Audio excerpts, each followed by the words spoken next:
vous parler donc du coup de notre approche au niveau de No Name Security. Quelques mots sur No Name, donc éditeur israélo-américain, global, on est présent sur les 3 continents et une société qui existe depuis 3 ans. Alors notre agenda pour ce matin, je ferai un petit rappel sur le contexte et sur les éléments de problématique autour de la sécurisation des API. Puis ensuite, nous rentrerons dans le vif du sujet. On a 20 minutes, donc c'est assez ambitieux. N'hésitez pas à venir nous voir suite à la session sur notre stand numéro 5, à côté de la pause café, donc c'est facile à trouver.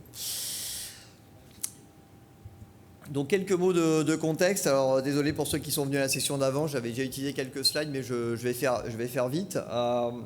Quelques éléments importants à prendre en compte, notamment par rapport aux échanges que nous avons avec nos clients.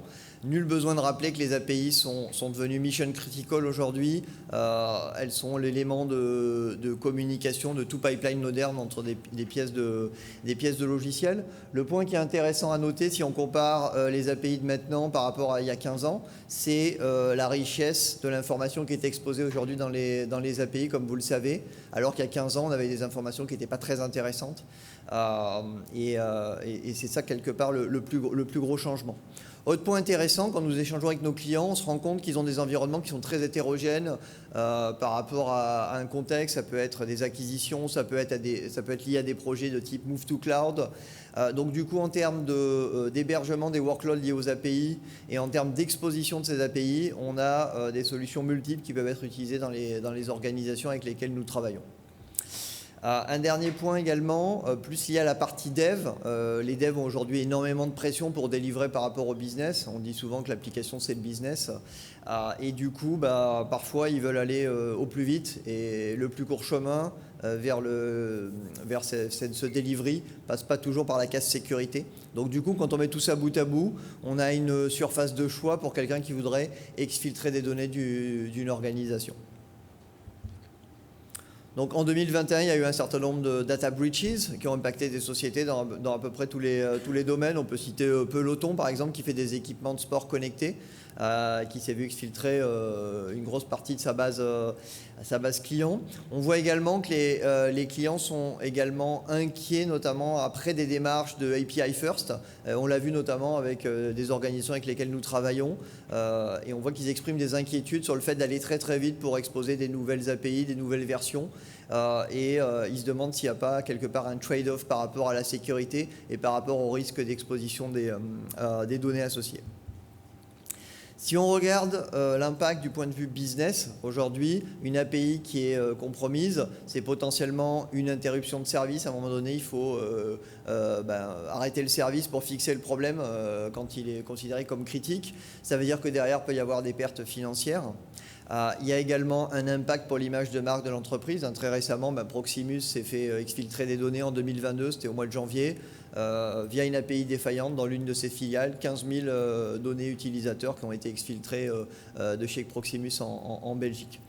Et derrière, il y a aussi un risque d'avoir des amendes parce que quelque part, si on prend RGPD, derrière, il y a une obligation de résultat et non pas de moyens. Donc si on n'est pas capable de protéger les données que l'on a au niveau de l'entreprise, qu'on processe, qu'on stocke, on est potentiellement soumis à des amendes. Donc aujourd'hui, si on regarde comment sont adressés quels sont les contrôles de sécurité qui sont présents dans l'écosystème API, on va trouver un certain nombre de composants qui sont présents dans le chemin de la donnée, notamment.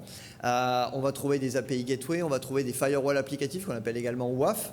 Donc ce sont des composants qui sont utiles et nécessaires pour fournir des contrôles de sécurité. Ils vont permettre notamment de gérer la terminaison des sessions SSL. Ils vont permettre de fournir du traffic control. Ils vont permettre d'offloader la partie authentification. On a besoin de ces fonctionnalités pour faire fonctionner les API. Cependant, quand on regarde les problématiques de sécurité associées aux API, on se rend compte que pour faire de la sécurité des API, il faut faire de l'analyse qui est relativement complexe. Et des composants qui sont inline, comme un WAF ou une API Gateway, vont être en mesure de faire des choses qui sont relativement limitées, bien évidemment parce qu'on ne va pas pouvoir arrêter le trafic pendant qu'on fait du processing. Et surtout, il faut processer des volumes de données conséquents. Et quand on parle de sécurité des API, il faut être capable d'analyser le lien entre un input et un output et de corréler ce lien pour voir s'il est correct par rapport à la logique business de l'API. Et c'est pour ça qu'aujourd'hui, on considère qu'il faut une approche différente pour adresser la problématique de sécurisation des API. Donc quand on échange avec nos clients, on se rend compte que beaucoup de nos clients sont conscients de ce problème, mais ils n'ont pas forcément identifié quelle était la bonne stratégie pour adresser le problème. Donc ce qu'on essaye de faire avec eux, c'est de partager une stratégie que l'on va ensuite exécuter à travers la plateforme NoName. Et cette stratégie, elle s'articule en 3 temps. La première phase, c'est ce qu'on appelle la partie posture management. Donc dans cette phase, on va avoir pour objectif d'inventorier l'ensemble des API de l'organisation, incluant les API zombies, les API rogue. À ce titre, il y a une excellente vidéo de mon collègue Eric Wild de chez Axway qui explique la différence entre API zombie et API rogue, qui est disponible sur YouTube. Si vous voulez le lien, je serais ravi de vous le partager à l'issue de la session. L'idée, c'est vraiment de reprendre la main sur la zone grise. Donc, reprendre la main sur son parc, comprendre les données qui sont exposées au niveau des différentes API et également faire le lien entre l'API et l'infrastructure. Comment sont exposées mes API? Est-ce que j'ai une API Gateway? Est-ce que j'ai un WAF? Est-ce que j'ai de l'exposition sur Internet? Est-ce que j'ai des mécanismes d'authentification qui sont bien configurés? Est-ce que au niveau SSL, j'ai une bonne configuration? Voilà les questions qu'on va vouloir se poser. Et on veut essayer d'identifier les problèmes dormants pour les résoudre avant finalement qu'ils causent des dégâts. Et si on regarde tous les cas qu'on a évoqués précédemment en 2021, bon nombre des cas d'exfiltration auraient pu être évités avec une bonne hygiène au niveau posture management. Ensuite, on va attaquer la partie runtime security. Runtime security, dans cette partie-là, on va vouloir analyser et baseliner le comportement de chacune des API de l'environnement pour être capable de comprendre quand on a du trafic qui est considéré comme anormal. Donc du coup, on va comprendre la business logic de l'API. On va être capable de faire des corrélations entre des paramètres, notamment dans un token versus un paramètre dans une URL, pour voir si on a des comportements ou des anomalies de fonctionnement au niveau des transactions. Et derrière, on va être capable de prendre des actions de remédiation pour, 1, alerter et 2, potentiellement, aller bloquer ou prendre des actions par rapport aux utilisateurs considérés comme malveillants ou des API qui potentiellement auraient des problèmes. Donc avec ces 2 piliers, on a adressé la partie, comme on dit en anglais, shield right, où on va adresser finalement l'environnement en production. En complément de cette approche sur la production, on va également travailler avec nos clients sur la partie amont et les aider à sécuriser leurs API lors du cycle de développement logiciel, en introduisant notamment des tests de sécurité automatisés grâce à la plateforme NoName, en s'insérant de façon transparente au niveau des pipelines de développement, au niveau des chaînes d'intégration continue et des chaînes de développement continu. Donc c'est ça que je vais essayer de vous présenter dans la deuxième partie de la présentation, pour essayer de bien voir quels sont les key concepts au niveau de la plateforme NoName. Donc si on parle d'abord du premier use case, donc qui va permettre d'adresser la partie posture et la partie runtime que j'ai appelé Shield Right.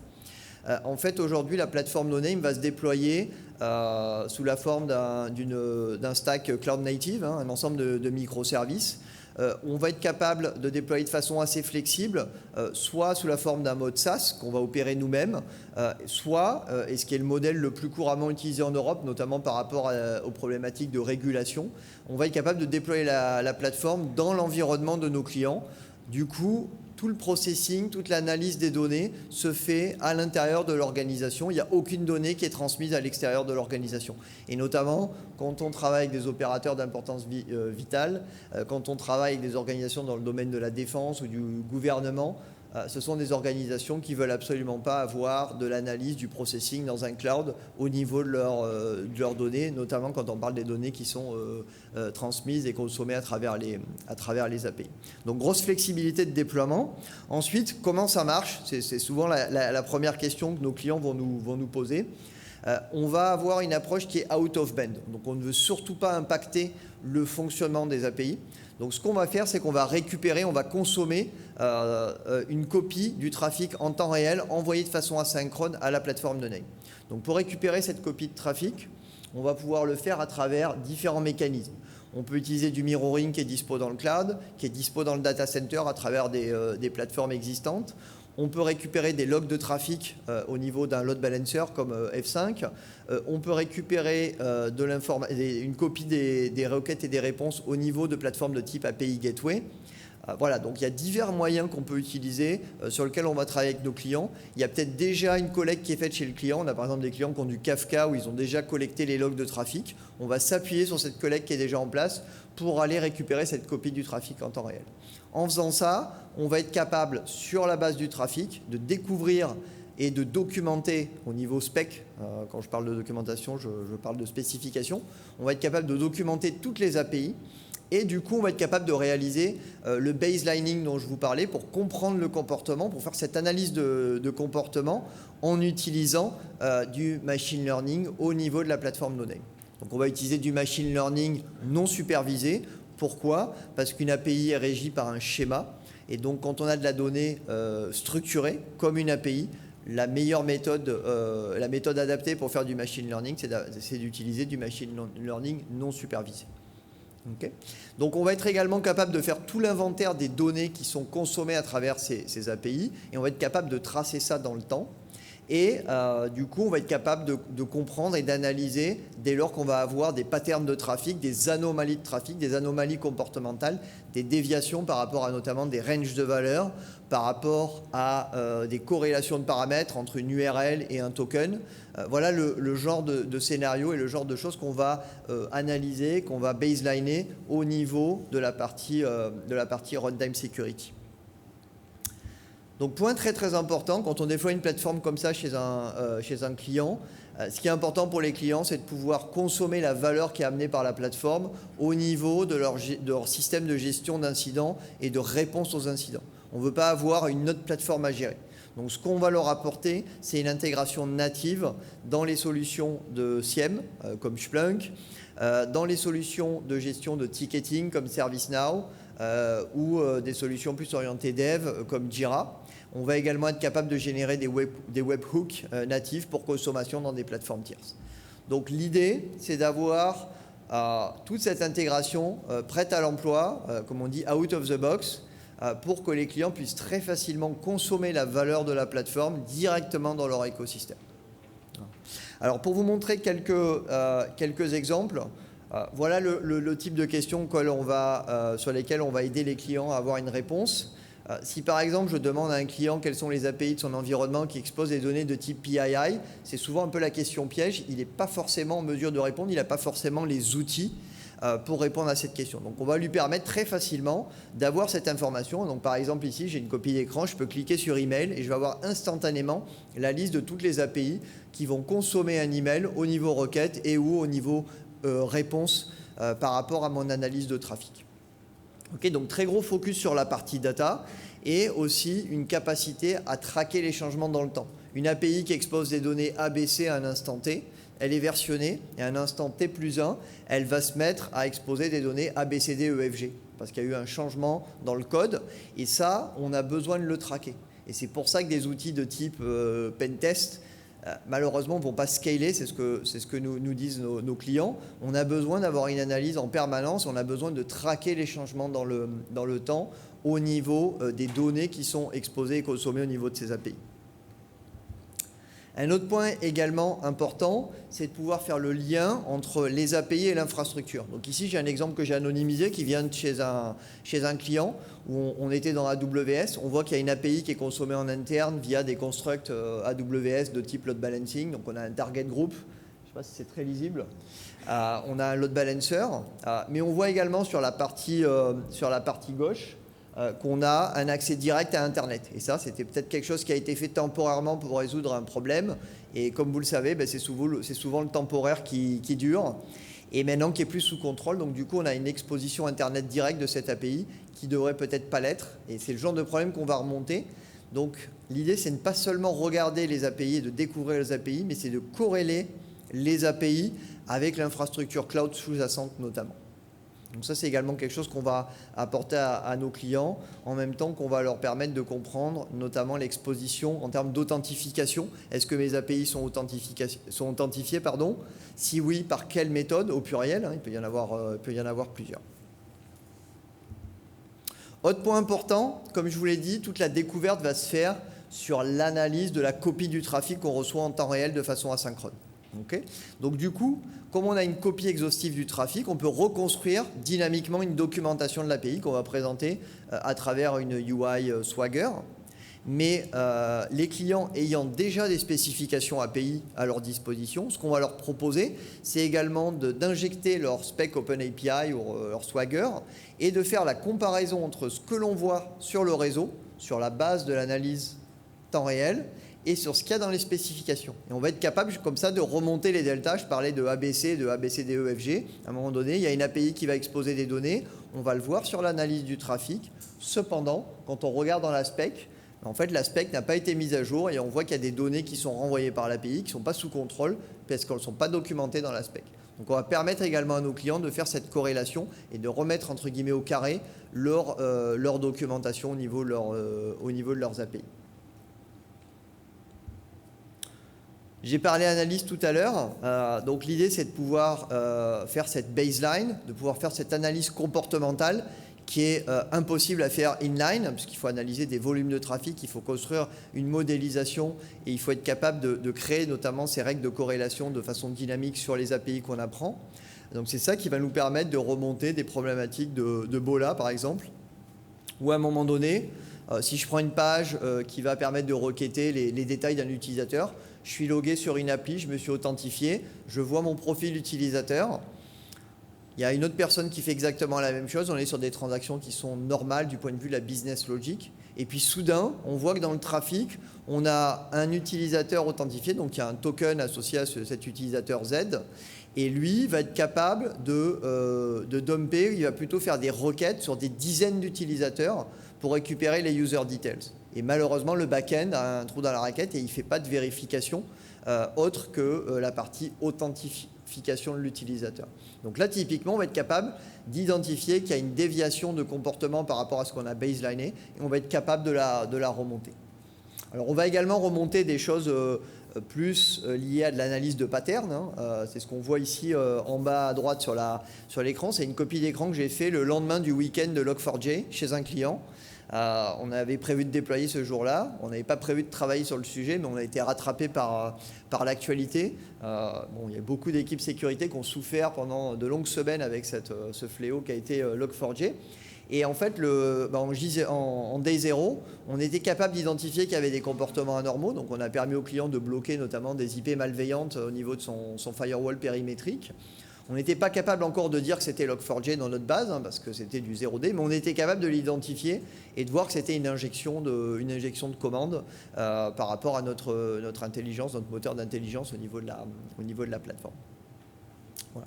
Bien évidemment, on va corréler ce que l'on découvre en termes d'attaque, en termes de vulnérabilité, en termes d'anomalies avec le top 10 de l'OWASP spécifique au risque de sécurité API. Un autre exemple que j'ai anonymisé qui vient d'un client, on a la capacité de consommer les infos de configuration de l'infrastructure, comme j'ai dit précédemment. Donc on va regarder via les API les éléments de configuration cloud. On va récupérer les configurations des API gateway, donc par exemple ici un proxy APG.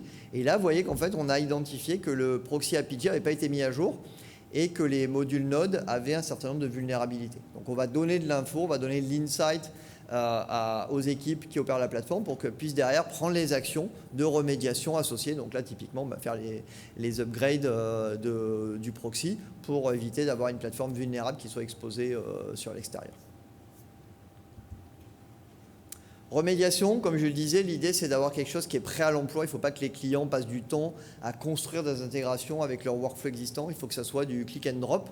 Donc c'est ce qu'on va proposer ici. On a des dizaines d'intégrations qui sont disponibles au niveau SIEM, au niveau workflow, au niveau ticketing, au niveau collaboration, pour permettre à nos clients de réaliser la valeur de la plateforme directement dans leur système de gestion des incidents et de réponse aux incidents. Donc ça, c'est une phase qui est extrêmement importante. Dans un monde idéal, nos clients pourraient ne plus avoir à utiliser le UI de notre plateforme, mais consommer majoritairement toute l'info au niveau de leur système et n'utiliser la plateforme que pour aller faire entre guillemets, du forensic, pour analyser les preuves d'une attaque ou les détails d'une attaque spécifique. Donc ça, c'était pour la partie posture et runtime. Si on parle maintenant de la partie AppDev, Donc, encore une fois, là, on est sur un basculement où on va travailler plus avec une approche qui est proactive. On va permettre à nos clients de tester leurs API lors du cycle de développement en s'intégrant avec les plateformes de CI/CD. Et donc ça, on va le faire de façon complètement automatisée. Donc ici, j'ai pris un exemple qui vient d'un environnement lab où je travaille avec du GitHub. Il y a un process de build. Dans ce process de build, on va introduire un nouveau stage qui va introduire des tests de sécurité des API. Et à travers ce process de test, en fonction du résultat, donc ici j'ai trouvé une problématique de sévérité médium, on va avoir un seuil de tolérance qui est défini par les clients dans leur politique pour décider si oui ou non on peut continuer le build ou si on considère que le build est un échec parce qu'on a trouvé ces vulnérabilités. Dernier point, on va toujours être capable de s'intégrer au niveau workflow, au niveau SIEM, au niveau de cette plateforme. C'est exactement la même plateforme, toujours microservices, self-hosted ou SaaS, qui va être utilisée pour réaliser cette partie testing intégrée avec le pipeline CI/CD. Voilà, j'en ai fini pour cette présentation. Si vous avez des questions, je serais ravi de vous accueillir sur le stand numéro 5, encore une fois derrière le stand café au milieu, pour répondre à des questions et puis éventuellement regarder plus en détail comment fonctionne la plateforme. Je vous remercie.